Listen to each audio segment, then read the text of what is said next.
कहे। उसके बाद फिर हमको मारपीट कर करके यहीं छोड़ दिए कि जब तक तुम्हारा माँ बाप सामान नहीं देगा तुम यहीं। एक रूम में बंद करके 3 दिन खाना पीना कुछ भी नहीं देते थे। घर में बंद करके अब मतलब आपको जैसे एक तरह से जानवर की तरह ट्रीट किया जाता था। जी। मेरी बहन कहकशा तरन्नुम उर्फ सना जो नाबालिग थी, अच्छा। उससे मेरे पति सैफी आजम का निकाह मेरे ससुर मोहम्मद सुहैल, मेरी सास अरसे जहां उर्फ सुतरी, मेरे देवर जैफी आजम, मेरे नंदोसी मोहम्मद आजाद, मेरी ननद राहत परवीन, ये सब मिल कर करके उसकी शादी कर दी, जिसकी हमको ये देख रहे हैं ये निकाहनामा है। मेरी छोटी वाली बहन कहकशा तरन्नुम उर्फ सना का ये निकाहनामा है।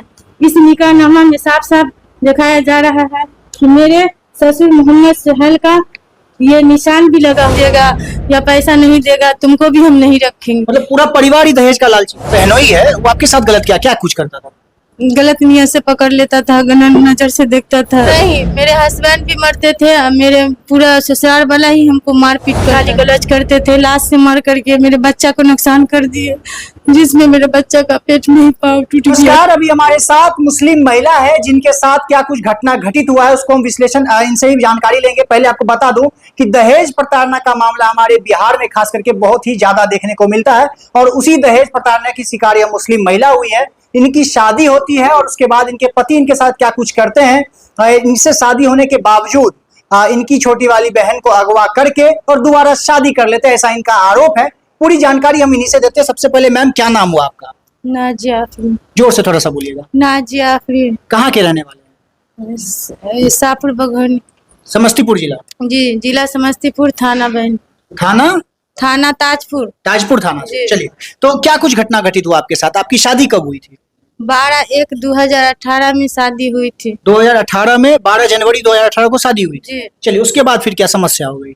मेरी शादी मुस्लिम धर्म रीति रिवाज के साथ हुई थी। मेरे अम्मी अब्बू अपने औकात के मुताबिक दहेज में बर्तन, फर्नीचर, कपड़ा, गहना दिए थे। मतलब दहेज दिए थे? जी। कितना, लगभग कितने रुपए की राशि का, मतलब कितने रुपए तक का दिए थे? लगभग करीब 7-8 लाख रुपया का। 7-8 लाख रुपए का दहेज दिए थे। उसके बावजूद आज आपको मीडिया के सामने आके बयान देना पड़ रहा है। उसके बाद जो है सो मेरे हस्बैंड सैफी आजम को 1 लाख रुपया नकदी भी दी थी। 1 लाख रुपया कैश भी दिया गया था? जी। अच्छा, 1 लाख रुपया कैश और 7 से 8 लाख रुपया तक का सामान वगैरह, गहना, फर्नीचर, ये सब मिला करके। अच्छा, आप जो अभी मीडिया में आए हैं बयान देने के लिए, आप अपने स्वेच्छा से, अपनी मर्जी से आए हैं?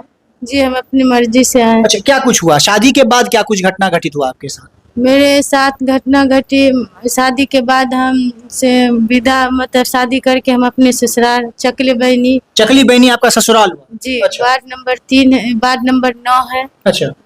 वहाँ हम गए, 1.5 महीना रहने के बाद जो है सो मेरे ससुराल वाले, मेरे पति, मेरे हस्बैंड सैफी आजम, मेरा ससुराल वाला सब भी मारपीट करता था, गाली। मारपीट क्यों करने लगे? आप लोग तो जो देना था आप लोग तो दे दिया। क्योंकि मेरे अब्बू अम्मी मोटरसाइकिल देने का बात किए थे। अच्छा। तो उस टाइम में शादी किए थे, हाथ खाली है कहकर मांग पूरा करने से नहीं दे पाए उस टाइम में कि अभी हम शादी किए हैं, बाद में दे देंगे। मतलब देने वाले थे, आगे देते? जी, देते आगे। अच्छा, उसके बाद उसका कहना था कि अभी ही चाहिए? जी, अभी हमको चाहिए। उसी पर मारपीट करते उड़ते थे। मारपीट किया करते थे? जी। उसके बाद क्या हुआ? लज भी करते थे।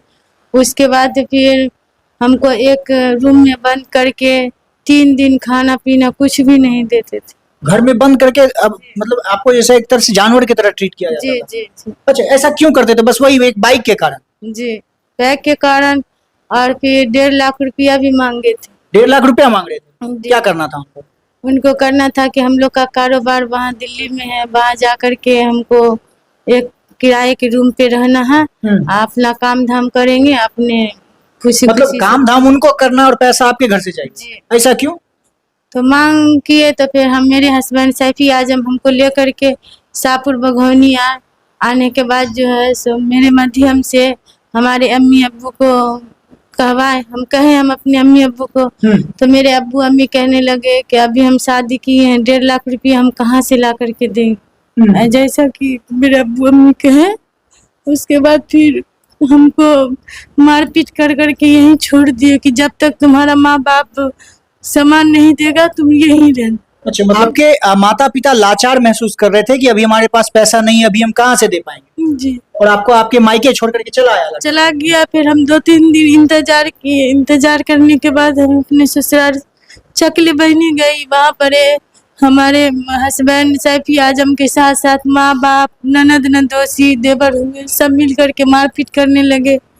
करने के बाद हमको 5-6 को दिल्ली लेकर के गए, बटलाहस ओखला में। वहाँ अच्छा, दिल्ली की बात हम करेंगे, उससे पहले ये बताइए, आप जब अपनी मर्जी से ससुराल चले गए, जब आपको लेने नहीं आया तब, उसके बाद जब वहाँ पे गए तो लड़का नहीं मारता था, उसके पूरे परिवार वाले आपके साथ मारपीट कर रहे थे? नहीं, मेरे हस्बैंड भी मरते थे और मेरे पूरा ससुराल वाला ही हमको मारपीट करता था। अच्छा, ऐसा क्यों? आपका कुछ गलत वलत था क्या वहाँ? नहीं न, कुछ मेरी कोई गलती नहीं थी, बस इतना ही था कि 1.5 लाख रुपया एक मोटरसाइकिल मेरे अब्बू नहीं दे पाते। अच्छा, पिताजी आपके 1.5 लाख रुपया और मोटरसाइकिल नहीं दे पाए, इसके कारण से पूरा परिवार वाला एकजुट होकर के आपको मारता था। जी अच्छा, उसके बाद दिल्ली आपको लेके चला गया। दिल्ली ले गया, एक नौकरानी की तरह काम करवाता था। अपने बहनोई मोहम्मद आजाद है, उसी के घर में हमको रखते थे। उसके घर में क्यों? क्योंकि वहाँ मेरे सास ससुर सब कोई उसी के घर में रहता है। अच्छा, मतलब आपके पति का अपना कोई घर नहीं था, कुछ ठिकाना नहीं था, तो फिर शादी क्यों किया गया उस घर में? उस घर में, यहाँ अपना घर है, चकले बहनी में अपना घर, जैसे कि दिल्ली में जो किराए के रूम पे रखा गया था, तो वो मेरे ननद के घर में, नंदोसी के घर ससुराल में, मतलब कहीं, या लड़का जो आपकी बहनोई थी उनके घर पे? जी, उसी के घर में हमको रखते थे। उसके बाद नौकरानी की तरह काम करवाते थे। सब लोग मारपीट वहाँ भी किए।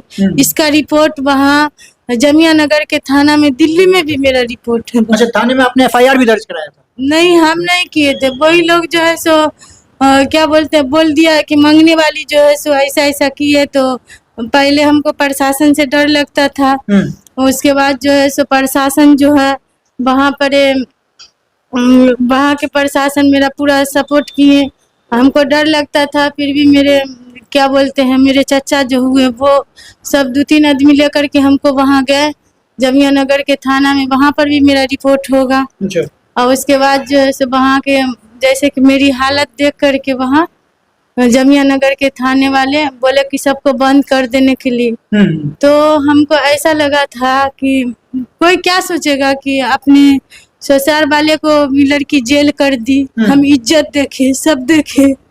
उसके बाद जो है सो वो तो मेरी ही जिंदगी को सब बर्बाद कर दी। हाँ। आपने उनको बचाया, जेल जाने से बचा लिया, उसके उसी का खामियाजा आज आप भुगत रहे। जी, उसी का भुगत रहे। हाँ। उसके बाद फिर वहाँ से उसी बीच हम गर्भवती हो गए थे, तो हमको मेरे हस्बैंड सैफी आजम, मेरा ससुराल वाला सब लेकर के चकली बहनी ससुराल आए। अच्छा, मतलब आप उसी बीच दिल्ली में ही आप प्रेग्नेंट हो गए, है ना, और उसके बाद आपको वहाँ से लेकर के अपना, आपके जो गांव ससुराल है वहाँ लेकर के आ जाए सब कोई? जी, सब कोई। अच्छा, फिर वहाँ यहाँ लाने के बाद जो है सो सब लोग मारपीट गाली गलौज करते थे। लाश से मार करके मेरे बच्चा को नुकसान कर दिए, जिसमें मेरे बच्चा का पेट में ही पाँव टूट गया था। आपके पेट में ही बच्चे का पैर टूट गया था? जी, ऐसा पीटा गया था आपको? जी, ऐसा पीटा गया था। इस बात का मेरे पास प्रूफ भी है। अच्छा, फोटो लगा देंगे उसको। अच्छा, यही है? जी, यही है। हॉस्पिटल का रिपोर्ट, सदर अस्पताल का? जी, सदर अस्पताल। देखिए, इनके पास सदर अस्पताल का रिपोर्ट भी है, जिसमें सीधा लिखा गया है कि बच्चे का पैर टूट गया था, है ना, और पिटाई के कारण टूटा था। पिटाई के, जैसे कि मेरे बच्चा का बहुत ज्यादा ही तबीयत खराब था, तो फिर भी हम उस हालत में अपने बच्चे को बचाने की बहुत कोशिश किए थे, फिर भी हम अपने बच्चा को नहीं बचा। और आपका जो ससुराल वाला था वो लोग कोई मदद नहीं कर रहा? नहीं, कोई नहीं मदद। छोड़ दिया गया आपको? जी, मतलब उसकी मंशा ही यही थी कि आपको किसी तरह से छोड़ना है? जी। अच्छा, आपको दिल्ली क्या करने ले जाया गया था? दिल्ली वहाँ पर बोला कि हम लोग यहीं रहते हैं, क्योंकि नौकरानी समझे, तो नौकरानी बना करके हमको ले गया। अच्छा, आपको दिल्ली यहाँ से ले जाया गया था, किस कारण से? दिल्ली क्या करने के लिए ले जाया गया था? दिल्ली वहाँ एक नौकरानी की तरह काम करवाता था और मेरे साथ गलत करता था। गलत करता था? जी, मेरे हस्बैंड का बहनोई मोहम्मद आजाद। अच्छा, आपके हस्बैंड का जो बहनोई है वो आपके साथ गलत क्या कुछ करता था? गलत नियत से पकड़ लेता था, गलत नजर से देखता था, ये सब करता था हमको। 20 तारीख 8वां महीना 2021 में ये भी मेरे साथ हुई थी कि हमको जबरदस्ती पकड़ लिया गया, नाजायज करना चाहा, जिस पर हम चिल्लाए तो मेरी ननद राहत परवीन है, उनके आने के बाद मेरी इज्जत भी बची थी। अच्छा, नहीं तो उस दिन उस दिन गलत होने वाला था। मुझे कुछ भी कर सकते। मतलब ननद के कारण आप बच पाई, आपके बहनों ही उनके आपके साथ गलत करना चाह रहे थे। जी तो ननद ने अपने हस्बैंड को कुछ नहीं कहा? आपकी ननद जो थी अपने हस्बैंड को कुछ नहीं नहीं, कही? सब मिली हुई थी। और वो चाहती थी कि उनका पति किसी और के भी साथ कुछ भी कर सके? ऐसा चाहती नहीं थी, फिर भी वो भी ये सब जो मेरे साथ हुआ तो वो भी आंख से देखी थी। सब देख रही थी। जी, उसके बाद आप कोई कुछ नहीं बोलती। कोई कुछ नहीं, कोई सपोर्ट नहीं, कोई मतलब मदद के लिए नहीं आता था? नहीं। अच्छा, उसके बाद फिर आप दिल्ली से वापस आ गए, जी, है ना? उसके बाद फिर मामला कहाँ से बिगड़ना शुरू हुआ?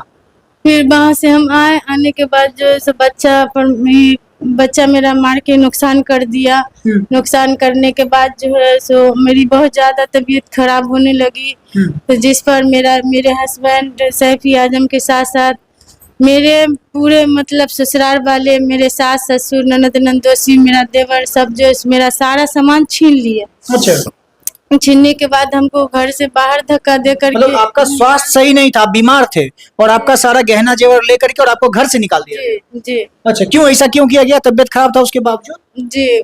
अब क्यों किया गया, अब वो ही जाने कि वो ऐसा मेरे साथ क्यों किया। उसके बाद धक्का मार के घर के बाहर निकाल दिया। किसी प्रकार हम बैटरी रिक्शा को बुला करके हम अपने अम्मी अब्बू के यहाँ आए।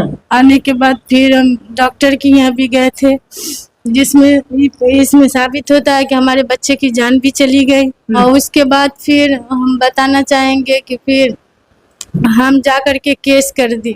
केस कर दिए। केस करने के बाद जो है तो इसका जो है सो हमारे ससुराल वाला को पता चला कि FIR दर्ज कर दिए समस्तीपुर न्यायालय में। तो वहाँ जो है सो हमको फोन के माध्यम से संपर्क करके हमको दिल्ली भी बुलवा लिए थे। अच्छा, मतलब आप FIR जब दर्ज किए उसके बाद फिर आपको फोन करके दिल्ली बुलाया गया कि दिल्ली आ जाओ वापस, सही से रखेंगे ये कहा गया? जी, दिल्ली गए। उसके बाद ये सब मेरे साथ हुआ था, जो हम बोले कि 20 तारीख 8वां महीना 2021 में जो उसका बहनोई मोहम्मद आजाद जो मेरे साथ गलत किया। अच्छा, गलत किया मेरे साथ। उसके बाद की बात। अच्छा, काफी भावुक हो जा रही हैं बोलते बोलते। अच्छा, उसके बाद थोड़ा सा भावुक ना होए, थोड़ा सा अच्छे से बातचीत कर सकते तो करें।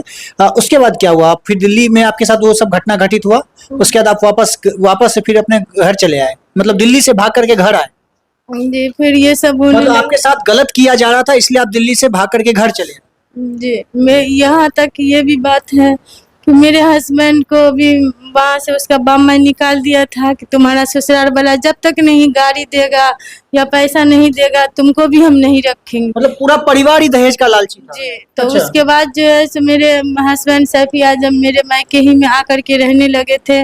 उसका माँ बाप खर्चा भी नहीं देते थे। मेरे अम्मी अब्बू खर्चा, जेब तक का खर्चा भी हमारे हस्बैंड सैफी आजम को दिया जा रहा था। अच्छा, यहाँ से दिया जा रहा था।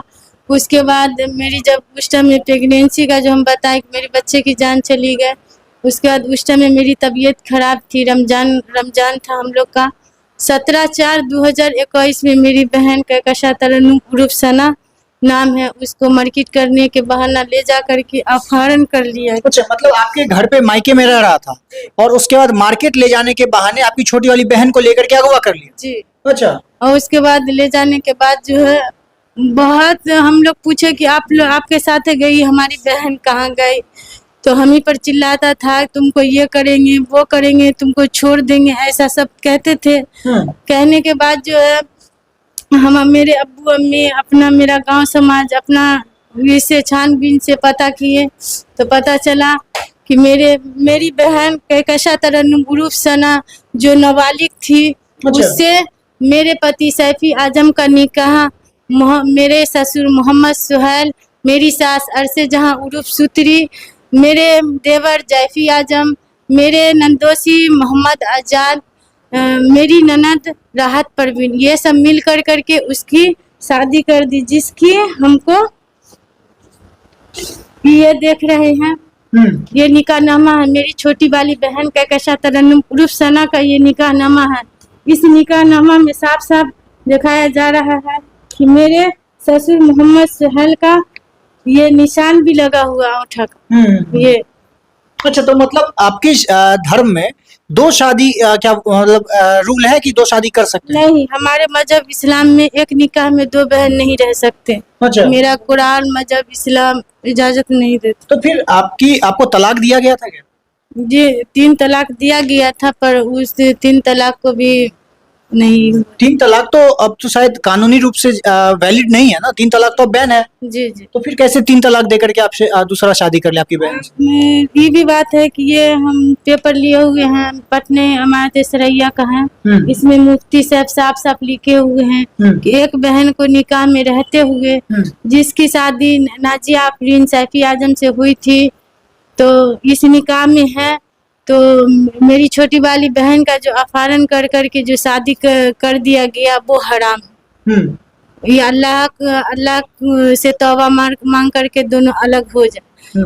इसकी पंचायती भी बैठी थी, वहाँ हमारे मुफ्ती साहब भी गए थे, समझा बुझा किए थे, फिर भी वो लोग बात नहीं माने। क्या कहते हैं वो लोग? वो लोग कहते हैं कि दारू भी पीना तो हराम है, तो वो सब क्यों पीता है?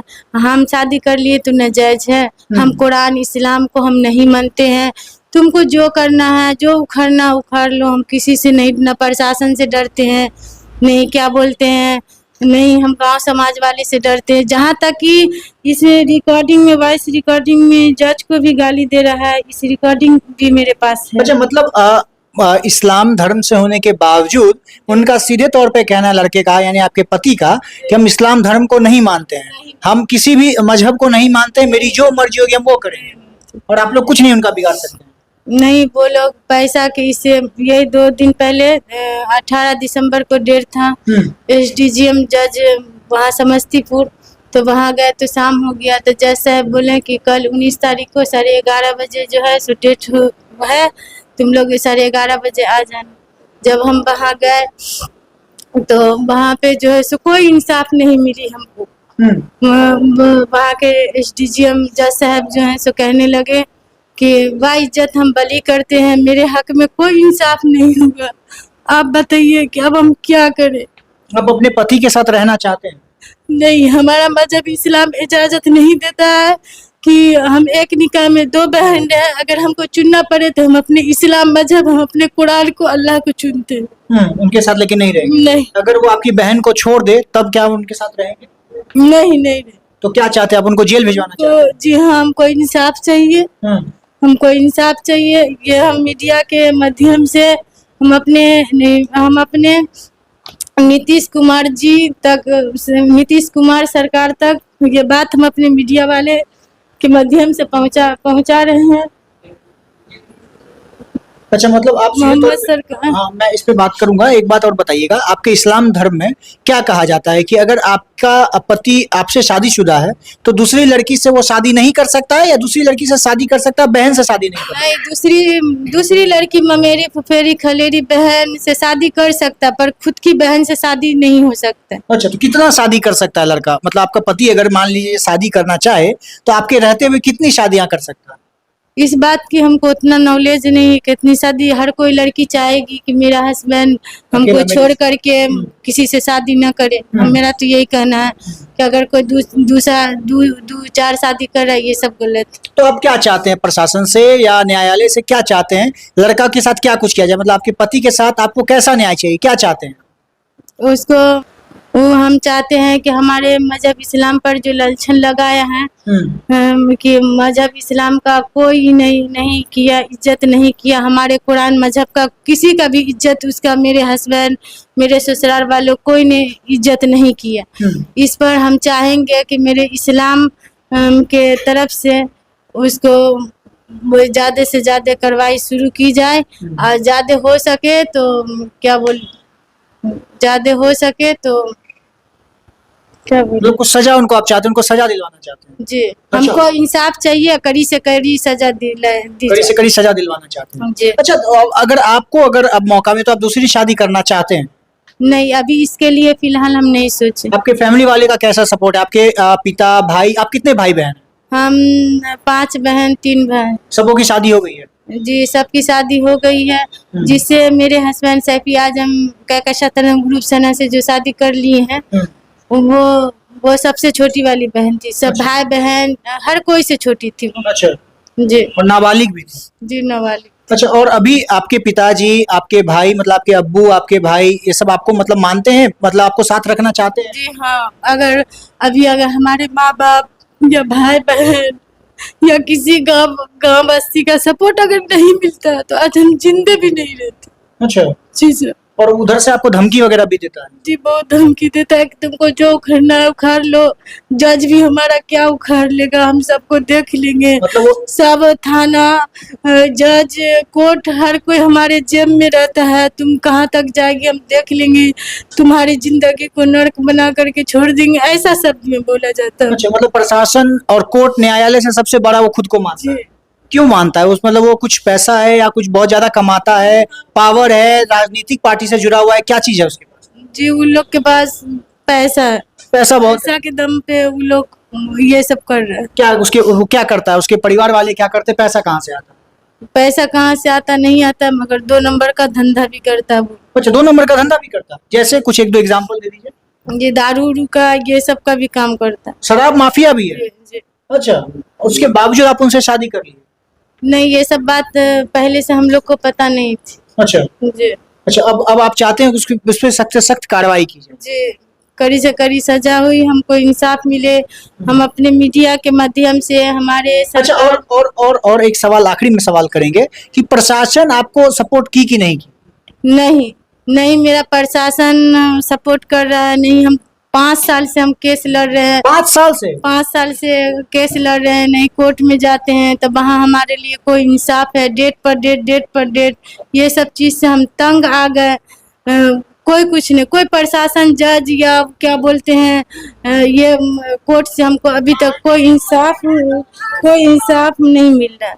चलिए चलिए, देखिए अभी हमारे साथ मुस्लिम महिला है जिनके साथ काफी बहुत ही बुरा कृत्य किया जाता है, जिसके बाद आज ये मीडिया में आकर के अपनी बातों को रखने को मजबूर है। इनकी मांग बस यही है कि इनके पति पर सख्त से सख्त कार्रवाई की जाए, चूंकि इनका यह आरोप है कि इनका पति इनसे शादीशुदा होने के बावजूद इनकी बहन को अगवा करके दूसरी शादी कर लेता और इनको इसी तरीके से छोड़ दिया जाता और 3 बार तलाक तलाक तलाक कह करके इनको तलाक दे दिया जाता है। बाकी ऐसा इनका आरोप है। बाकी इस पूरे खबर को सुनने के बाद आपकी जो राय होगी, प्रतिक्रिया कमेंट बॉक्स में बताइएगा। और इस्लाम धर्म में जो जिस तरह से इनके साथ घटना घटित हुआ है, क्या यह सही है या इस पर क्या कुछ कार्रवाई होनी चाहिए, कमेंट बॉक्स में आप जरूर बताइएगा। बाकी मेरा नाम अंकित भारद्वाज है और आप द पब्लिक पॉइंट्स देख रहे हैं। बहुत बहुत धन्यवाद।